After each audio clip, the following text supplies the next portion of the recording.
माननीय सभापति जी, चीन हमें आंख दिखा रहा है और लगातार हमारे देश की सीमाओं में घुसपैठ कर रहा है।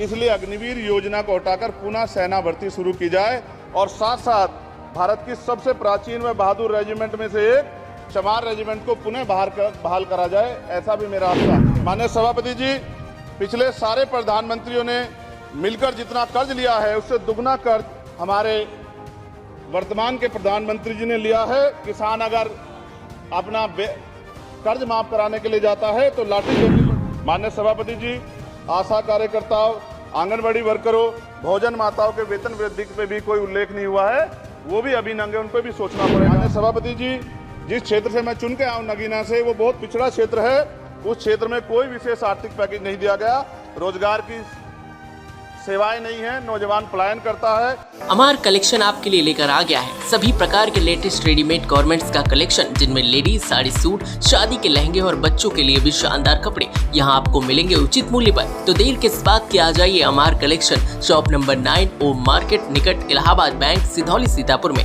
और कीजिए मनचाही शॉपिंग अपने बजट में।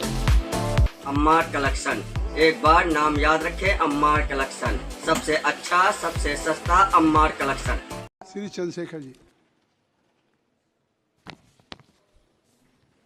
माननीय सभापति जी, जय भीम। बहुजन समाज में जन्मे सभी संतों, गुरुओं, महान पुरुषों को नमन करता हूं, जिनमें महात्मा ज्योतिबा फूले, डॉक्टर बाबा साहब अम्बेडकर, माननीय काशीराम साहब को मैं याद भी करता हूं आज के दिन पर। साथ साथ नगीना की महान जनता और भीम आर्मी और हमारी पार्टी आज़ाद समाज पार्टी काशीराम के साथियों का भी धन्यवाद करता हूं। इसके बाद अपने कुल गुरु, जगत गुरु सदगुरु रविदास जी महाराज को भी मैं नमन करता हूं, जिन्होंने दुनिया को लगभग 600 साल पहले बेगमपुरा शहर के रूप में दुनिया का सबसे महान लोकतांत्रिक दर्शन दिया। अध्यक्ष महोदय, माननीय सभापति जी, 14 अगस्त 1947 को ये देश अंग्रेजों के अधीन था। 15 अगस्त 1947 को हम लोग आज़ाद हुए। 16 अगस्त 1947 को देश आज़ादी में था, लेकिन धन धरती राजपाट में बंटवारा नहीं हुआ। जो साधन संसाधन थे उनमें बंटवारा सही रूप से न होने के कारण एक बहुत बड़ी आबादी सुविधाओं से वंचित और सम्मान से वंचित रह गई।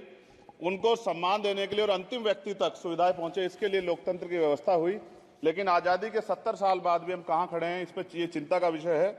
मैं मानता हूं कि सामाजिक न्याय तभी होगा माननीय सभापति जी, जब जातीय जनगणना पूरी होगी और जातीय जनगणना कराई जाएगी और साथ साथ संख्या के आधार पर आरक्षण जो है वंचित वर्गों का बढ़ाया जाएगा। उसके साथ साथ जब राष्ट्रपति जी अभिभाषण पर बात रख रही थी तो उन्होंने शहरी और ग्रामीण क्षेत्रों के विकास की बात कही और ये भी कहा कि दुनिया में सबसे उत्तम शहर हमारे यहाँ बने।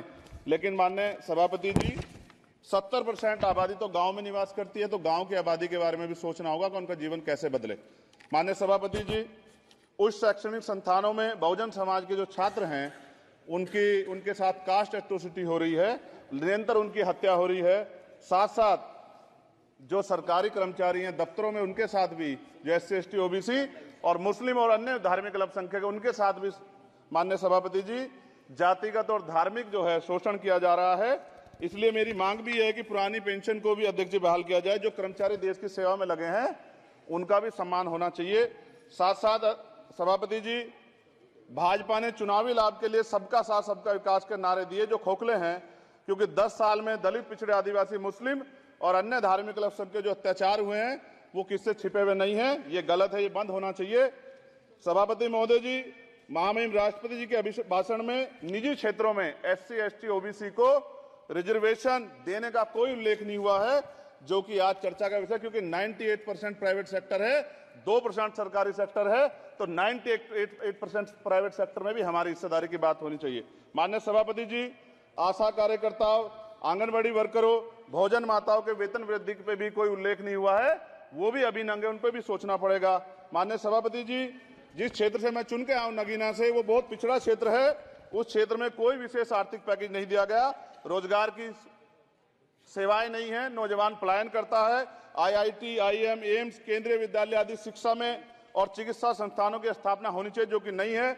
और माननीय सभापति जी, मानसून सत्र आ गया है, मेरा क्षेत्र बाढ़ से बहुत प्रभावित है, इसलिए मैं आपसे आग्रह करूंगा कि वहां के लोगों को बाढ़ से निजात दिलाई जाए। माननीय सभापति जी, चीन हमें आंख दिखा रहा है और लगातार हमारे देश की सीमाओं में घुसपैठ कर रहा है। इसलिए अग्निवीर योजना को हटाकर पुनः सेना भर्ती शुरू की जाए और साथ साथ भारत की सबसे प्राचीन व बहादुर रेजिमेंट में से एक चमार रेजिमेंट को पुनः बहाल करा जाए, ऐसा भी मेरा आपसे आग्रह है। माननीय सभापति जी, पिछले सारे प्रधानमंत्रियों ने मिलकर जितना कर्ज लिया है उससे दुगना कर्ज हमारे वर्तमान के प्रधानमंत्री जी ने लिया है। किसान अगर अपना कर्ज माफ कराने के लिए जाता है तो लाठी झेलनी पड़ती है, जबकि सरकार ने धन्ना सेठों का 15 लाख करोड़ रुपया माफ किया है। इस ओर हमें ध्यान देना पड़ेगा, हमारी आने वाली पीढ़ियों को ये कर्ज चुकाना पड़ेगा। माननीय सभापति महोदय जी, किसानों को एमएसपी की लीगल गारंटी तथा किसानों का कर्ज माफ होना चाहिए। साथ साथ 2 अप्रैल 2018 को SC/ST के बच्चों पे बहुत बड़े पैमाने पे मुकदमे लगे थे। वो हमारी लड़ाई सही थी, ये सुप्रीम कोर्ट ने माना और बाद में सरकार ने माना। वो मुकदमे तुरंत वापस होने चाहिए। माननीय सभापति जी, प्रेस जो है उस पे भी शिकंजा कसा जा रहा है। जो पत्रकार सरकार खिलाफ बोलता है नौकरी से हाथ धोना पड़ता है और सोशल मीडिया हमारा हथियार है, उस पे तरह तरह के प्रतिबंध लगाए जा रहे हैं और विरोध करने वालों को सोशल मीडिया हैंडल भी सस्पेंड करा दिए जा रहे हैं। साथ साथ सभापति जी, पेपर लीक और परीक्षाओं के कैंसिल होने से देश के नौजवानों का भविष्य खतरे में है। नीट, यूपी सिपाही भर्ती सभापति जी और 69,000 शिक्षक भर्ती में आरक्षण घोटाला हुआ है, कोई पूछने वाला नहीं, खून के आंसू रो रहे हैं बच्चे, बेरोजगारी का दंश युवा झेल रहे हैं। इसलिए मेरा आग्रह है कि युवाओं के लिए कृपया समाप्त करें चंद्रशेखर। माननीय सभापति जी, मैं पहली बार बोल रहा हूं, आप कहेंगे मैं बैठ जाऊंगा, मैं आपकी बात, मैं संवैधानिक मर्यादा का पालन करूंगा, मगर हम तो माननीय सभापति जी सुन ही रहे हैं। आप बोलिए, 1 मिनट। धन्यवाद 1 मिनट और बोलिए। अध्यक्ष सभापति जी, नारी सम्मान की बात करने वाली सरकार, हमने मणिपुर देखा सर, हमने पहलवान बेटियों का हर्ष देखा सर, और हमने सर हाथरस की बेटी का हर्ष देखा सर, और हाथरस के परिवार को जो वादा किया था सरकार ने वो भी पूरा नहीं किया। और महिलाओं में भी, स्पेशली दलित, पिछड़े और मुस्लिम वर्ग की, आदिवासी वर्ग की महिलाओं के साथ आज भी एनसीआरबी का डाटा कहता है सर जो जुल्म हो रहा है वो सहनीय नहीं है सर। साथ साथ कोविड में तैरती, हमने कोविड में बहुत सुना सर, कोविड में तैरती लाशें भी गंगा में हमने देखी है सर, और मजदूरों का हाल भी हमने देखा है। सभापति जी, मैं सब समाप्त कर रहा हूं। नोटबंदी पे छोटे मजले उद्योग की जो कमर टूटी वो भी हमने देखी है। सभापति जी, शैक्षणिक संस्थानों, विश्वविद्यालयों में, चिकित्सा संस्थानों में ओबीसी एसटी के योग्य अभ्यर्थी को एनएफएस करके जिस तरह निकाला जा रहा है, लेटरल एंट्री करके जिस तरह हमारे रास्ते बंद किए जा रहे, ये भी हम देख रहे हैं सभापति जी। साथ साथ मेरा ये कहना है सर, ये सबका इशू है कि प्राइवेट कर्मचारी सर और सरकारी भी कई जगह पे 8 से ज्यादा घंटों से काम करते हैं और उनको जो सर उचित वेतन भी नहीं मिलता, तो न्यूनतम वेतन 20,000 रुपए तय हो और 24 घंटे की ड्यूटी। उदाहरण के तौर पे यूपी पुलिस सर बहुत पूरा काम करते हैं वो लोग, वो राज्य के विषय हैं। आप सर मैं आपके राज्य सरकार के लिए भी आपके संज्ञान में डाल रहा हूँ विषय सर, पुलिस सब जगह है सर, लेकिन सवाल ये है सर, बहुत पसीना बातें हैं, 8 घंटे की ड्यूटी और वेतन विसंगति, बॉर्डर स्कीम से उनको जो